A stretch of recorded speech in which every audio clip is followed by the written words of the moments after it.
Uh, Welcome to the fourth quarter podcast, the number one podcast on sports technology, startups, and the venture capital ecosystem. My name is Sid Balaga, and I'm joined here with my childhood best friend and co founder, Suraj Paramanu. And Suraj, today we're bringing something really, really interesting and a different kind of content to our platform. That's right, Sid. For the first time ever, we're breaking news on the fourth quarter podcast. An insane startup M&A deal, which we hope will be the first of many. So, in today's top story, where two emerging fan engagement and fan gaming platforms are coming together. We have Rival, a community gaming platform for sports teams and brands, is acquiring Shake, a Gen Z gaming social free to play platform. And we are so excited to have both founders here. Let's go. And Appreciate we you guys got, having us. we got Yeah, CEO, likewise. our Rival CEO, Matt Virtue, and Shake CEO, Jack Kingsley. Thank you guys for joining the show. Really appreciate it. Yeah, thank you guys. Excited to chat. Same here. So, your guys' relationship is actually super interesting. Matt, Jack used to be an intern for you, and now fast forward a couple years and you're acquiring his company. Must be a pretty insane full circle moment. Can you tell us more about how this came to be? Yeah. And even taking it one step beyond that, Jack's brother-in-law was one of my best friends in college, so it is a very small world. Yeah, I'd say on a personal level, very cool for us to have sort of been passing each other through our various paths in our careers. I've had a huge sense of admiration for Jack, very ambitious, super talented, very product focused. I think I'm probably a bit more biased toward the sales, marketing, or commercialization angle of things. So, yeah, definitely a full circle moment. We have a lot of the same sort of shared passions and worldviews. So coming together for me and having what I view as really a partner in this business now is very exciting.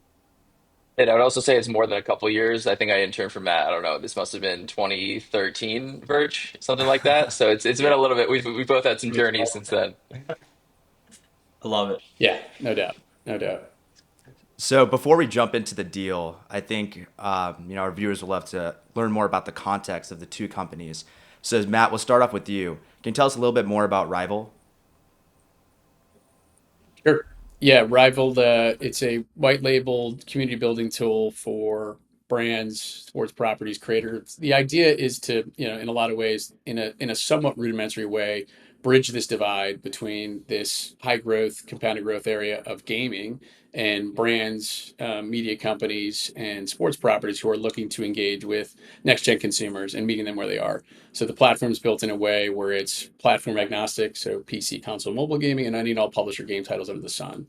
The idea is to create an accretive experience for those consumers who love to consume and play the games, doing it under the guise of a passion point, a sports property, a brand that they identify with, and do it in a way where the creation is built through unique pricing tied to the activations along that journey, but ultimately a loyalty construct that values you for your time. And as you accrue enough of that value, you can then spend it in a bespoke marketplace controlled by the sports property of the brand. So if it's the brand, it's purchasing the products. If it's the teams, it's merchandise, tickets, bringing you into the venue in which they control. And obviously, this creates a great opportunity for data capture and personalization. I think that's really where the value is created for the most part with our marketing partners is they are trying to better understand what these consumers like to do and then ultimately in a very tasteful way solicit them to be more engaged with the core products that they're selling. Completely makes sense. Um, Jack, you started building Shake, which is somewhat in an adjacent market, not exactly solving for the same problem point, but um, tell us more about what exactly you built at Shake. Yeah. So Shake is a free-to-play mobile consumer app to challenge your friends, compete in contests across sports and entertainment, and collect rewards from brands. Very simply put. Uh, Over the past few years of my career before founding Shake, I worked across deals with, the FanDuel's, DraftKings, BetMGMs of the world. And while those real money gaming products build a fantastic product for those who want to risk hundreds, if not thousands of dollars on a regular basis, I saw a pretty interesting, and me and my co-founder saw a pretty interesting white space for a community-oriented, brand-powered gamification experience where the end user is not risking value, but instead getting value, right? So we founded Shake 2 years ago, have found some really exciting traction and excited to accelerate that vision with Rival. Love it. Love it. Now, it makes sense, I think, for anybody listening or watching or even like analyzing this of why these two companies are coming together. But Matt, Jack, when you guys were sitting down and sketching this deal out on a napkin, like what made you say that you have to do this? Oh man, I could take a first crack at this. So uh, I've been peripherally involved as an advisor to Jack's business, so I was intimately familiar with the problem and solution that he was working towards.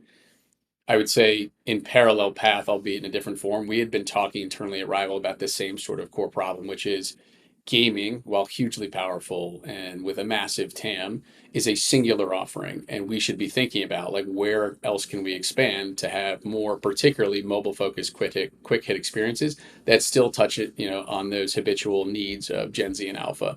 And so my admiration for Jack and his ability to build product is one thing, but I think ultimately he had now built something that I felt had a lot of staying power and something that, if attached to a more mature business and Rival, could really be pulled forward in a way that it would have maybe even more of an impact. So there was no presumption that there would be an M&A transaction deal here. Obviously, it was great to just learn best practices from him and trying to provide advisement in a sensible way.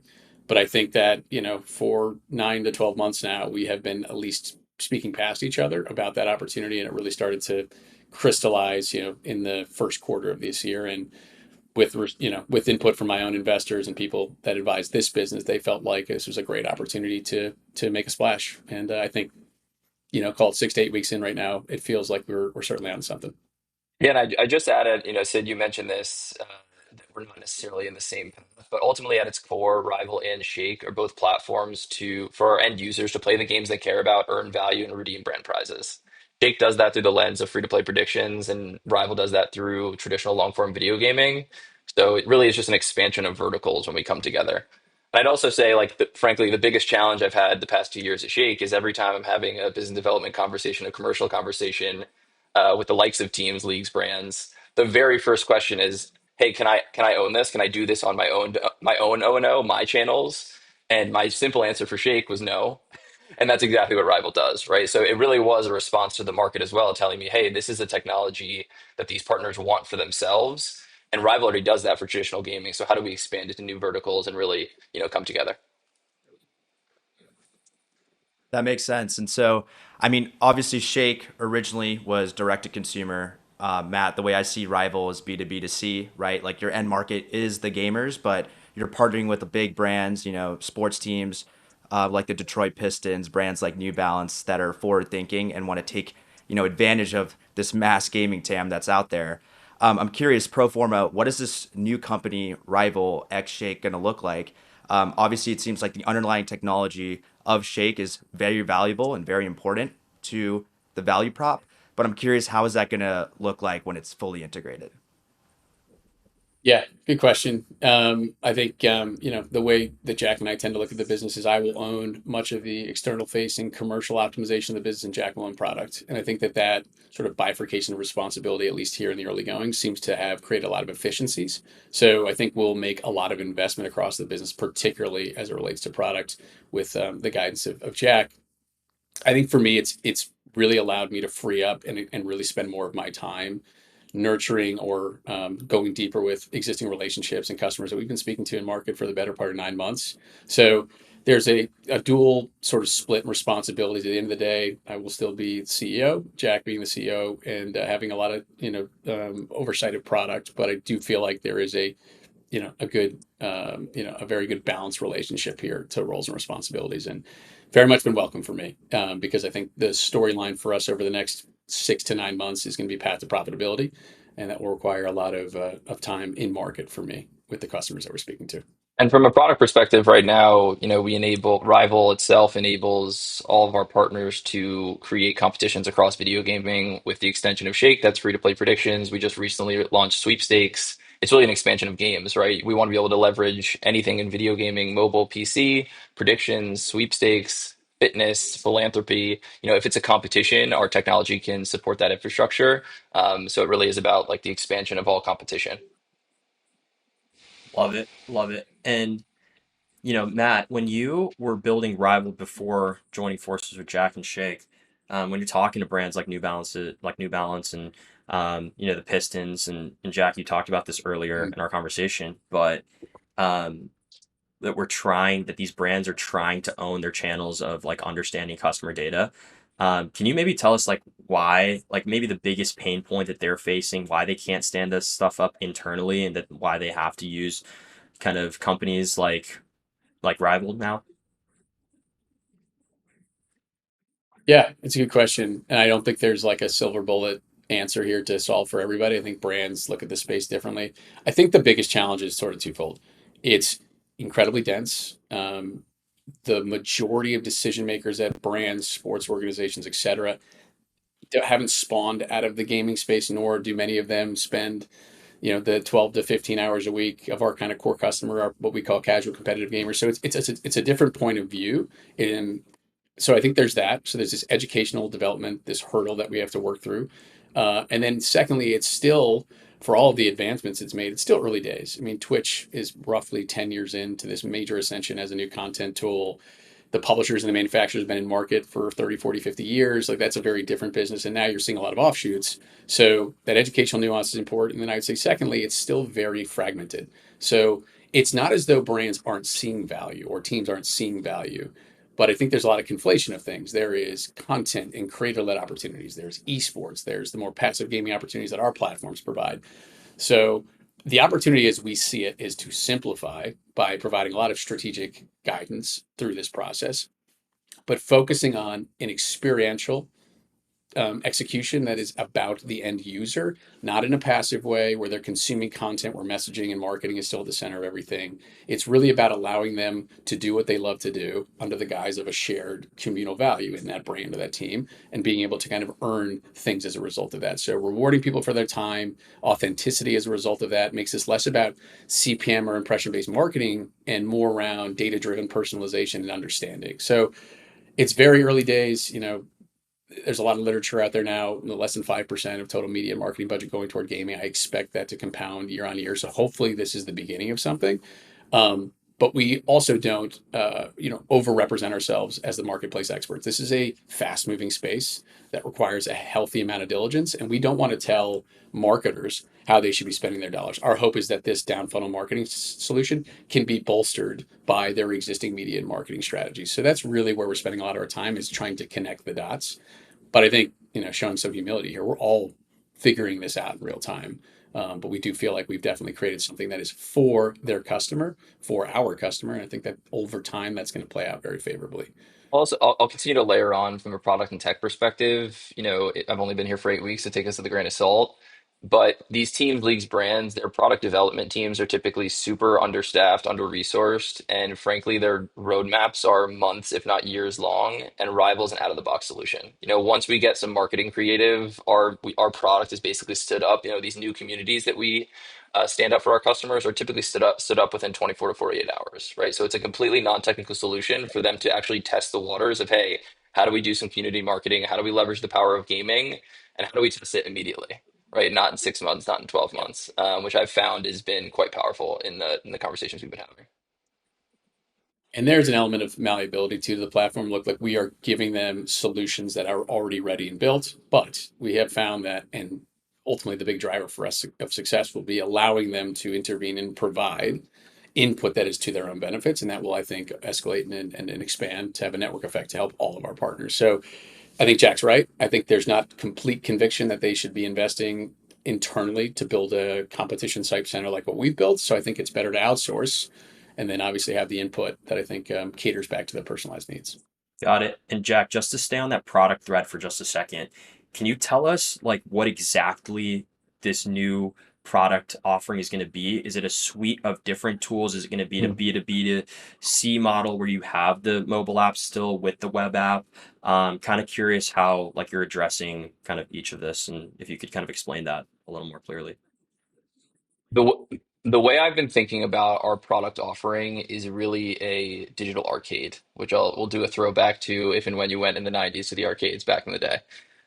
there's really three core feature offerings for that: your digital storefront, your digital games, your digital rewards. Right, your storefront is standing up, your actual community itself. That's going to have all the table stakes features you need. In my metaphor, that's going to be your actual retail space as it relates to actually Rival. It's going to be your homepage, your messaging system, your CRM, your data capture, all the admin tools that you need. The second piece of that is your digital games. That is completely customizable to what our customers want. They might leverage Fortnite, they might leverage 2K, they might leverage free to play predictions. Again, in my arcade metaphor, that's your Pac Man, that's your Galaga, etc. And then lastly is your digital rewards. Again, completely customizable for our end customers. For the Pistons, that might be uh, tickets, season tickets, might be merchandise, might be experiences. For New Balance, it might be a pair of new sneakers. Again, metaphor would be you take your points at your arcade, you go to your wall and you get your teddy bear. Right. So those are really our three core functions of our product. As it relates to mobile versus web, Rival itself right now is completely a web-based platform. Shake actually happens to exclusively be iOS. The idea will be to expand it to all of these things. Everything for context will be branded Rival. We'll probably expand to Android relatively soon, so it will be a full suite of technology. Awesome. I want to talk a little bit about kind of the rewards perspective. From the end customer, there's a lot of great things that can build communities within, let's say it's for the Detroit Pistons rival page, right? They can connect with other Pistons gamers as well. Collect points, collect rewards through tournaments and through any experiences that are on Rivals platform.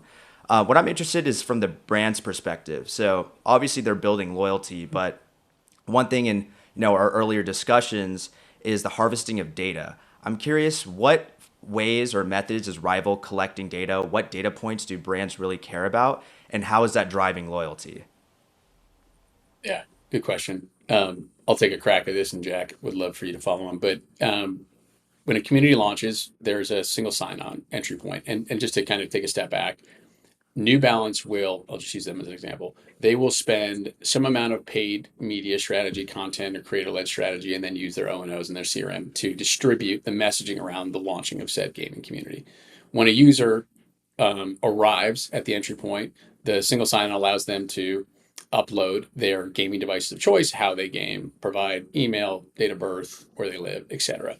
So there's an initial data grab, which I think is of some relevancy. As they get into this community, there are going to be a number of different things they can do. And I think where we try to insert ourselves into that data capture is that in order to participate, there will be very bespoke related questions that can then be facilitated and brought in front of these end consumers in order to participate. So it's very personalized. Each brand, each team will have different ways of addressing those core consumers. Some, if it's a sports club, may cater to the brand partners they work with. So it could be the auto companies, it could be the insurance companies, whomever, to learn information that can be distributed back to them as an association of their sponsorship. For the brands, though, I think it's meaningfully to know how they game. Importantly, what moves the needle for them on that front over time. I think it'll move closer to the type of consumption habits they have.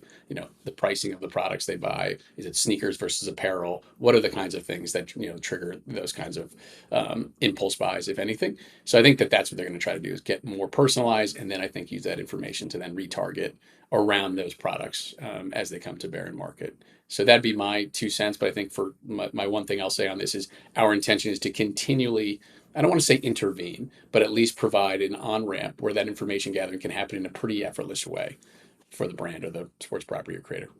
Yeah, and I'd layer Uh, on with Siraj with the point system that you just mentioned. Essentially, what our point system is if and when you participate on the platform, you win, you engage, you earn points. You then take those points and you redeem them in our marketplace for the things we've already mentioned: your merchandise, your season tickets, etc. What that point system allows us to do is encourage the behaviors that we want because the end user is actually getting value back. The one thing that we do pretty frequently are custom surveys. So the New Balance will run a customs outside of the first party data they're already capturing around engagement and retention and all these things. They get to ask specific questions that they care about and reward their users with points, which is actual value. So they'll say, hey, how often do you run? How often do you work out? Do you work out with friends? When was the last time you purchased New Balance, right? Questions that actually matter to them. And that layers on top of the existing data that they're already getting. Got it. And then, Matt, you had an interesting LinkedIn stream of consciousness here a few weeks ago. Actually, might have been a little longer, but the value of video gaming customers. gamers as customers, gamers as people and users, being more valuable than just a typical customer to a brand. And specifically around sports. So, like, one thing I'm reading off is like 79% of sports video gamers agree that playing sports video games increases their interest in real life sports, and that 65% of 8 to 17 year olds like agree that playing video games increases their support for individual teams, which is clearly, driving value and kind of fandom towards these teams and leagues. Curious how, like, you also see this perspective of, video gaming customers being, more valuable than just a regular Yeah. customer. So I think one economic data point is gamers tend to have high levels of discretionary income to begin with, which is always a good consumer to target in whatever business you're in. Uh, Likening it back to the sports analogy, I think it's really interesting, and you can find a wealth of articles and or first party data from the league itself. But uh, the correlation between the game of FIFA and soccer's ascension here domestically is pretty incredible. There's like a direct correlation between like the fandom, and I would say that obviously has done a service to even the international growth for American consumption of international soccer as well. So there's something to be said around what video gaming provides to sort of the uninitiated, if you will. It's across genders, it's across all age groups. Like there are certain game titles that just tend to resonate and bring people closer to it. And a lot of it is just like it's as simple as just the athlete recognition. And it's helpful that the sport, like basketball, is identifiable and that it's not covered with a helmet. So there's a way to identify with the athletes, but you start to see a lot of like shared passion points or commitments to teams based on video game play itself. So I don't know if that's the be all end all, but I definitely feel like the leagues have done a great job of licensing their product to the publisher of these games, and they've done that in a way that has created far more fandom, similar to the way that I would say daily fantasy or fantasy gaming more generally has created a lot more conviction and interest. And I would say sports betting has done another leveled up level of interest in the sports as well. So I think it's akin to that. Gaming definitely helps provide a role. And it should only be magnified or helped by the fact that there's more and more young gamers, popping up in each new generation.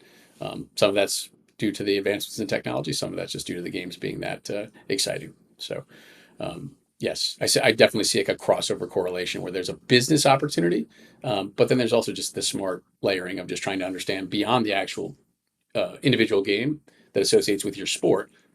Gamers play a multitude of different games, and I think that's really one of the meaningful unlocks with Rival is it's natural for a NBA franchise to want to run 2K. But the question that then needs to be asked is where is the greatest concentration of audience that you're focused on? Roblox has 90 million concurrent gamers domestically a day. If you're focused on 14 to 24-year-olds, maybe we should be thinking about orienting some of our programming around that audience. So that's the beauty of gaming is we're not the R&D muscle that's building those games. That's a difficult business that the legacy partners are doing a great job. We're just able to kind of work through that evolution and pace of what is the most popular game du jour and make sure that our partners are obviously focused on extracting value from that. Matt, I actually love that FIFA analogy because that was literally me when I was like 12 years old. I played FIFA 15. Mhm. I never played soccer. I never really watched soccer, but I fell in love with Yeah. FIFA, and then my favorite team was Borussia Dortmund. I started aligning my favorite player was Marco Reus, and then I started watching Borussia Dortmund games, right? Like that whole Yep. like development that would have never came if I hadn't played FIFA to begin with. So I completely Yeah. agree. I think that's 100% real, and I think it's its own flywheel as well. If I watch soccer, I want to play soccer right on FIFA on my console. So that's from a sports perspective, but I know you guys are teaming up with brands that are might not be fully sports related. Obviously, New Balance is an athletic apparel brand, but I'm guessing that you guys have your sights set for things that are just brands that are might not even be related to sports. And I know that they're currently being integrated and they're leveraging gaming through Roblox, right? Where like I can buy Savage Fenty, like I don't know, cosmetics on Roblox, which is crazy. I don't even, but that's Rihanna did pull that trigger, and I think that's probably going to work. I'm curious, how is Rival going to tackle that? Where it might not be sports related. The gaming community, or you might be having to leverage games that are not like directly tied to the brand, but I still see that there's value, and I'm curious how is Rival going to take advantage of that? Yeah. I think maybe, and I sort of I mentioned this earlier, but I think the fact that we are game title agnostic is the leverage point of power. So you're right. New Balance, while they may be focused on 2K or sport related game titles because a lot of their audience is athletic or has some bias toward athletics, brands that we're in market talking to like Subway and others will focus on different kinds of games, and the platform in and of itself can run those. So I think one of the challenges that's in front of us is how involved should we be in authoring programming? Meaning, should we be the ones dictating to brands what game titles they should be focusing on? I think there's an element of that will become probably a bit more. I think we'll probably involve ourselves a bit more than we have historically, because I think we've just been in market long enough where we can start to dictate, best practices and how that should work. But at the end of the day, I also am reluctant to step in. Many of these brands do have agencies. Some of them are game agencies where they want to focus on particular games. I would say over time, we will be given the opportunity to lean in on maybe where the best experiences are built, X sports game titles. Brand safety does matter. So obviously that's why sports games are a topical choice for many partners because it's just safe. First person shooters, not so much, but there's still a lot of games in between that are fantasy driven or otherwise that have huge followings. So I guess, for me, it's really important that we focus on the fact that there's this crawl, walk, run approach. Go where you think brand safety exists, start to ask questions, inquiries, do more diligence. Let's do that collaboratively. And let's move toward the game titles where maybe there's more audience day to day than there would be across the traditional games in the sports space. All that said, FIFA is a massive game title on the international scale, Madden similarly. So the game titles that are in sport logically have huge followings, but I think it is critical, and I'll say this notably for the brands and or sports teams, to try to use gaming in its totality. And so it's not an easy thing to solve for because again, the programming and the authorship of that programming does reside with our partners. But I do see a material shift recently in our ability to start to at least co-author and use our experience so far to help dictate that a bit. Matt, I think something you say frequently about our solution is meet the customers where they are, right? If and when a brand is marketing in social, in paid media, in sponsorship, part of our perspective is like, of course, you should have a gaming games competition strategy because that's where young users are spending their time, right? So if they're spending their time playing these games, like regardless of whether it's a natural fit or it doesn't make any sense for you, like you need to connect with them, you need to engage with them and reward them accordingly. And maybe, as you ebb and flow, you become more natural to the space. Sure. I think that's right. I think that's right. And again, I think for us, one of the managed service offerings we want to bring to the table is that like strategic insights around like going back to this educational hurdle. The brands, the partners we work with should feel like can be as reliant on us to execute what the product does as much as the insights we have around the space more broadly. And I think that's again, like we're just finding ourselves in the early days of this fast-paced evolution of a new opportunity for consumer engagement. And I'd say that's on the backs of this raise, Jack's involvement, new team, persons in and around the business. I think that has to be one of the priorities is making the brands feel like this is a agency of record support tool on top of the product. So in the past like 25, 27, 28 minutes, we've laid the perfect foundation for anybody listening to like understand why this deal is happening, the market behind it, the customers, why brands are finding this product like Thrival and this company, this product offering useful. But one thing I want to ask both of you in this bifold question is Matt, how are you acquiring B2B, sports teams and brands as customers? Jack, how are you doing this on the B2C side or how have you been doing it? And basically kind of want to ask both of you how you're thinking about customer acquisition on both sides of the wheelhouse. Yeah, good question. Sadly, it's been a lot of manual labor on the sales side and the B2B side. So it's leaning on relationships, Rolodex. But I do think that we've put some, B2B marketing tools in place. We do have sales tooling that helps us identify some of the more active players who are investing in the space, even if it's adjacent to what we're doing as a discipline. So it's not as though we don't have third-party tool services to help us identify. But a lot of this is just general cold outreach and really hustling. But it's podcasts like this. It's, you mentioned one of the posts I had on LinkedIn, like, yeah, we're just going to continue to try to put ourselves out there. But I do think with the foundational capital we now have in place, we can probably start to materially move the needle on telling a story in market and moving from largely an unknown entity to something hopefully that's more commonplace. So that will definitely be something you see from us over the next 6 to 9 months is more invasive storytelling in the channels where our core customers live. And for us, the most challenging part of any consumer app is going to be distribution, customer acquisition. We are an extremely social and like naturally shareable apps. We really relied on a lot of product-led growth and actually did that quite successfully. That said, to acquire any customer, particularly in the free-to-play gamification space, you need big budgets if you're going to be a consumer app. So as Matt and I started to talk Yep. about our conversation, and he kind of had not, I don't want to use the word hack because it's not right, but ultimately Rival's customers are the ones doing the marketing. They leverage their unbelievable fan base, their socials, their CRMs to do our acquisition for us in reality. So we had basically the same vision with a slightly different execution, awesome customers, and a hack distribution. I was like, oh, okay. Yeah, like this makes a ton of sense for us. So we didn't have to rely on, paid acquisition, product led, mechanics to do that acquisition for us. And not that I'm gunning for the head of growth role at Rival, but Jack, one thing to think about on the B2C side, I think, is there's like 15 and 18-year-olds on TikTok that are shipping and vibe coding these consumer apps and just literally printing money through customer acquisition just like with zero CAC because they're just rolling out a bunch of TikToks. And some are hacky, some are like clickbaity. But that's just one thing to think about. I think there's just like this content volume and short form strategy that I think could really help on the B2C side. Just food for thought. Yeah, we want to think about content as an angle. Particularly, a lot of our customers have great creator relationships. Like, how do we growth hack that? If I had a little bit more stones, so to speak, I would do that myself and create some TikToks. But I've got absolutely no ability to do that personally. I've tried and immediately deleted it before showing anyone.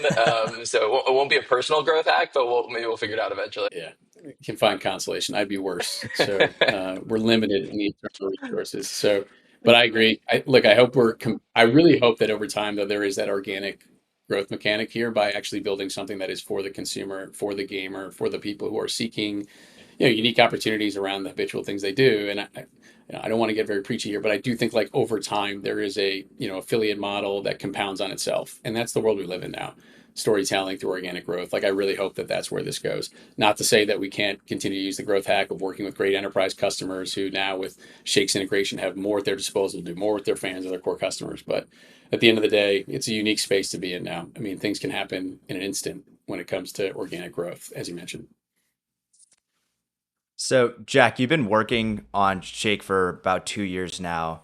Um, obviously, have built out the consumer app, and you guys are teaming up together now, right? Where Shake has, been out for 2 years, or been working on it for 2 years, and then Rival for a little bit longer. I'm curious, why now? Why are you guys teaming Hmm. up? Mid of 2025. What about the zeitgeist and the environment that makes it the perfect time to pull the trigger? I think it's two things. One is just the maturity of the business is quite different, right? Shake in full transparency was a pre-revenue business. We had a few partnerships, but they were all value exchanges. And when Matt and I first started talking, it's really really challenging to get a couple dozen blue chip professional organizations like the Baltimore Ravens, New Balances of the world, etc. And then along with the feedback of, hey, maybe this model, this product makes more sense as a B2B2C business, which is perfect timing. And then I think in full transparency, it may not just be a timing piece, but a personnel piece. I co-founded Shake with two people, Heather Brooks Carrots and Spencer Lichtenberg, who are unbelievable, partners to me. So over the last 2 years, probably the main thing I've learned is who you choose to work with is probably more important than the idea. And Matt and I have known each other for 10 plus years, have worked together intimately, and I believe in the rival vision. So more so than timing, it was the people and the execution that got me excited. Now that you guys are, teaming up together, I believe there's a grand vision, right? And so let's fast forward, 2 to 3 years from now. Um, a lot of the things that you guys are gunning for happens. I'm curious, what does your new elevator pitch look like? Loaded question. I can take a first Yeah, pass. Virgil, I'll let you take that one. That's a Yeah, loaded question. yeah. Oh, man. It's a great question. Look, I think again, I want to drive home the point that I think our core customer at the end of the day is the end user. So I really hope that this is viewed as a unique symbiosis where I would say if you want to equate Rival to Switzerland, all of the relevant stakeholders are getting something of meaningful value from this experience. Enterprise customers through Rival's organic growth are getting direct access to young consumers who they know have a proclivity and interest in gamified experiences. So there is a way to lessen the burden, find more efficient ways to market to core customers based on the backs of the success Rival is having. But I hope that this flywheel is really about bringing brands and consumers closer together in a really authentic way. And I just think that the modern way or the modern evolution of marketing now has to go from messaging to actions. And actions will speak louder than words, as cliche as that sounds. Brands are going to have to figure out how to organically integrate themselves into the experiences daily of end users. And I think over time that'll have a compounding effect that builds real equity in these consumers who will find a lot more loyalty value from meeting them where they are. And I think for us as a facilitator of that, I think Rival will have obviously a far more prominent fixture in the experience of the end users, and they will see the value deliberately from us as a platform. And I think there's a lot more direct consumer experiences we can build to fortify that. But I hope that this is like a town square, a digital mall where there's a lot of fun happenings here. Rival is just the facilitator of all these things. The retail experiences that live adjacent to this are just additive. At the end of the day, it's about the end user and them earning things of real value to them in an above board, transparent way, sharing what makes them happy, what drives them, what moves them. And hopefully, that again, there's this marketplace of sharing where Rival is just the facilitator of all those things. So, yeah, again, not to get too preachy, but I just feel like there's an interesting way to start to merge these worlds where it can move from being more less adversarial, more pernicious data stealing from the platforms to learn about you, and doing this above board in a way where everybody wins from this experience. So that's my 2 cents, Jack. I don't know if you have anything else to add. No, I think that's spot on. Yeah, leveraging the power of games to connect fans and our partners is like the simple one liner that I'd say that we already do today. It's just an expansion of that vision. Love it. And Yep. piggyback off of Suraj's question. Fast forward to 2027. How will you know that this merger was a success? Is there a key milestone or a marquee moment that you guys are sharing a vision for? Curious to hear that. Hmm. So I can speak through maybe Rival's immediate lens. I would say if there is a quick adoption of mobile-based quick hit experiences, remove any metrics on the penetration. I would say if we are starting to see a demand generation from shake-related products, I would say that is a huge success. I would say early goings, but we're already starting to see that. If it helps elevate the experience and then add more systematic things in place for us to upsell, even better. So, my short term goal is path to profitability. I think we can do that over the next 6 to 9 months. But with Jack's involvement, I think there's a lot of intrinsic value being created around. You kind of brought us to that 5 year vision. How can we get closer to the end consumer as the core customer? And I think that to me, we have to expedite that process. And so in 2027, we should be having a real command of that relationship if this is going well. Yeah, I'd echo similar sentiments. And again, I'll continue to bring it back to my product lens is just more weekly and regular usage. The Rival platform, currently leveraging the power of traditional video games, our ask of the end user is multiple hours of play. And I think the reason this is such a strong fit is we tie that in with quick hit mobile games where it's 3 to 5 minutes. All of a sudden, we become habitual to the end user, as opposed to asking them, on a every couple weeks basis to come for 3 hours. We're asking you quick hits here, long form here, medium form there. And all of a sudden we become like like the digital mall that Matt just mentioned, the platform to come to play games and earn value. Yeah. Any metrics around brand recall and it being about Rival would be a big development for sure. Awesome. And to cap it off, we ask this in all of our podcasts, but you guys are incredible founders. There are a lot of founders and wannabe founders and entrepreneurs listening to this and that will listen to this. What piece of advice would you give them?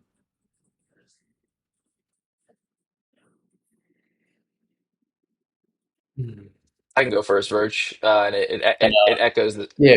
it echoes the same sentiment that I just had, which is it may be controversial, but don't do it alone. I think doing it with someone who complements your abilities. Like again, I'll shout out Heather Brooks Carrots and Spencer Lichtenberg, my co-founders of Shake, and now with Matt. It's just a lot more fun. It's easier and faster to execute with someone else's perspective. and it just amplifies your ability to just, do things and move fast. So don't do it alone is my honest opinion. Yeah, I think that's right, and I probably share the same sentiment. Maybe one thing I would share is like really stress test the idea. I don't want to go on a long tangent, but the first time this idea surfaced for me, I'll give a shout out to a former colleague of mine, somebody named Steve Lang, who's now at DraftKings, but he's formerly at Horizon. He did a detailed white paper on the gaming spaces like 2018. And it was the first time that I started to like really see how the commercial optionality was building. And that was the beginning of something, but I spent the better part of 18 months investigating that space. So I would say if you have a good idea, great, but spend a ton of time really detailing out what your business plan is going to be and ultimately make sure you know that you have some access to capital. Because no matter how smart you are, that's a huge part of this. And I'm thankful to everybody in and around this that has helped us get off the ground because there's going to be peaks and troughs. There's going to be challenges. You need to feel like you at least have some sensible runway because even the best ideas just don't have the financing to get them to their dedicated conclusion. So that would be my recommendation. Just really spend a lot of time stress testing the idea. Everybody has great ideas, but I don't know if everybody lets them mature over time before they start building a business. Good advice for us when we team up to go full time on something. So that's got to write that one down. 100%. You got to be a little crazy. I mean, you also got to be a little crazy. I mean, to be clear. So if and it's made that much more challenging if you have a great job, but it's for all the anxieties. Honestly, it's one of the most rewarding experiences in my life. Whatever happens, happens. But I've learned a lot about myself and people, my team, and it's exciting. So hopefully, this is the beginning of something with the Rival Shake merger. Matt, Jack, when you guys make it and Rivals big, just know this was your first pod and that we were early believers. So I'd like to take some Sure. small credit Well, in you won't be forgotten. love it. Yeah, yeah. Suraj, anything else to cap us off? Yeah, so for our viewers who are very interested in Rival and the gamification of just sports and brands in general, we'll plug Matt and Jack's LinkedIn's. Check them out. Matt is, like me and Sid, a LinkedIn warrior. I see him posting a lot of cool stuff all the time. So check that out because there's a lot of really interesting information and white papers that he plugs. And we'll also put a link on Rival X so you can see what the app actually looks like, what it's doing for brands, and if you're a gamer, how you can align with brands. But Matt, Jack, it was great to have you guys on the podcast. Thanks for coming on, Appreciate guys. you having us. Seriously. Likewise. Really appreciate that. Yeah. Awesome.